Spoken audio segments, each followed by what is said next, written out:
ঈদে কিন্তু সেমাইয়ের একটা রেসিপি থাকবে। সেমাই যদি না হয় আমাদের ঈদটা মনে হয় একদম কমপ্লিট হয় না। তবে সেমাই দিয়ে বিভিন্ন ভাবে ডেজার্ট তৈরি করি, তার মধ্যে একটা হচ্ছে শিরকুরমা। আর শিরকুরমাটা কিন্তু খুবই ফেমাস একটা ডেজার্ট।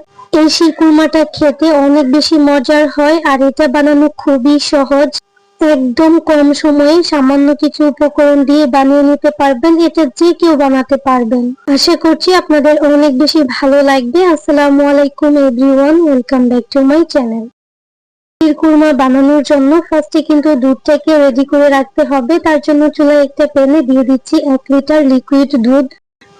এই দুধটাকে বেশি একটা জাল করে ঘন করার দরকার নাই, এটা টেস্ট একটু বাড়ানোর জন্য আমি এখানে অ্যাড করব গুঁড়া দুধ। আমি এখানে 1/3 কাপ হচ্ছে গুঁড়া দুধ অ্যাড করেছি। আপনারা জাল করে ঘন করেন তাহলে অনেকটা সময়ের ব্যাপার, তবে একটু গুঁড়া দুধ অ্যাড করে দিবেন, এতে ঘন হয়ে যাবে, সাথে টেস্টটাও অনেক বেশি ভালো আসবে। এখন এটাকে খুব ভালোভাবে নেড়েচেড়ে মিশিয়ে নিচ্ছি। আমি আগেই বলেছি এটা 2 থেকে 3টা বলক আসার পরে আমি নামিয়ে একটা সাইডে রেখে দিব।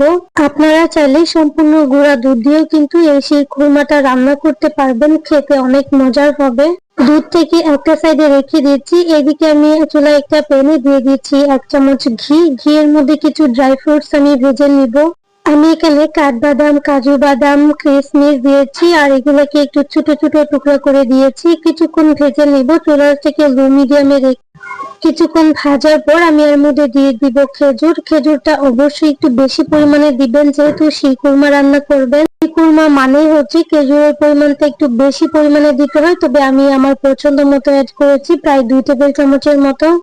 কিছুক্ষণ ভাজার পর খুব সুন্দর একটা ফ্লেভার ছড়াচ্ছে, তখন আমি এগুলাকে উঠিয়ে একটা সাইডে রেখে দিচ্ছি।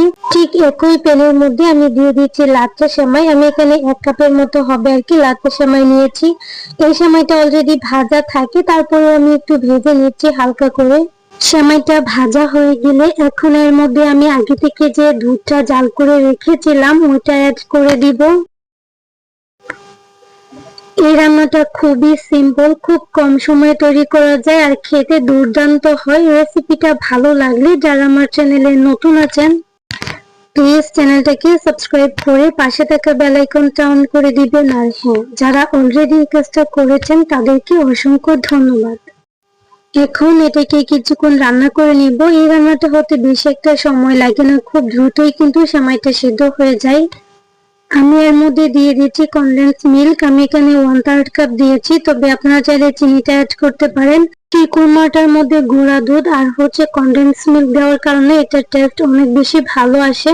তো নেড়ে চেড়ে কিছুক্ষণ মিশিয়ে নিলাম। আমি এখানে লবণ দিচ্ছি না, তবে যারা মিষ্টি খাবারে লবণ খেতে পছন্দ করেন তারা চাইলে 1 চিমটি দিয়ে দিতে পারেন। এই সময়টা কিন্তু প্রায় হয়ে আসছে। এখন আমি এখানে দিয়ে দিব হচ্ছে 1 চিমটি পরিমাণ এলাচ গুঁড়ো। টোটালি অপশনাল, চাইলে এটা স্কিপ করতে পারেন, দিলে সুন্দর একটা ফ্লেভার আসবে। শিরকুরমাটা কিন্তু প্রায় হয়ে আসছে, এতে কি ঘন করব না, তাহলে ঠান্ডা হওয়ার পর একদম শক্ত হয়ে যাবে। শিরকুরমাটা চুলা থেকে নামানোর 1 থেকে 1.5 মিনিট আগে আমি এখানে এলাচ গুঁড়ো সাথে হচ্ছে আগে থেকে ড্রাই ফ্রুটস গুলো যে ভেজে রেখেছিলাম সেগুলো দিয়ে খুব ভালোভাবে নেড়ে চেড়ে মিশিয়ে এটাকে নামিয়ে নিব। নামানোর আগে এটার ঘনত্বটা ঠিক কতটুকু থাকবে আমি একটু দেখিয়ে দিচ্ছি। সাথে একটা কথা বলে দিচ্ছি বা রিকোয়েস্ট করছি বলতে পারেন, যদি আমার আজকের রেসিপিটা পেজ থেকে দেখে থাকেন প্লিজ পেজটাকে ফলো করে দিতে ভুলবেন না। তো দেখেন আমি একটু দেখিয়ে দিচ্ছি, ঠিক এরকম ঘনত্ব থাকা অবস্থায় এটাকে নামিয়ে নিতে হবে, কারণ ঠান্ডা হওয়ার পর এটা আরেকটু শক্ত হয়ে যাবে, মানে আরেকটু ঘন হয়ে যাবে।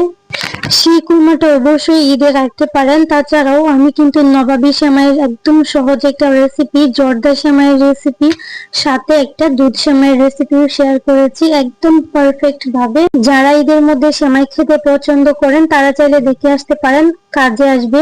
এখন একটা সার্ভিং ডিশে আমি সার্ভ করে নিয়েছি, আর দেখে তো নিশ্চয়ই বুঝতে পারছেন এটা খেতে কি যে মজা হয়েছিল, মাশাআল্লাহ মাশাআল্লাহ। এই পর্যায়ে উপর থেকে কিছুটা হচ্ছে খেজুর আর কাঠবাদাম বা পেস্তা বাদাম দিয়ে দিবেন, তাহলেই হয়ে যাবে। আশা করছি আপনাদের খুবই ভালো লেগেছে রেসিপিটা, সেই সাথে সহজও লেগেছে। সবাই অনেক অনেক বেশি ভালো থাকবেন, সুস্থ থাকবেন, সবাই সবার জন্য দোয়া করবেন। আল্লাহ হাফেজ, আসসালামু আলাইকুম।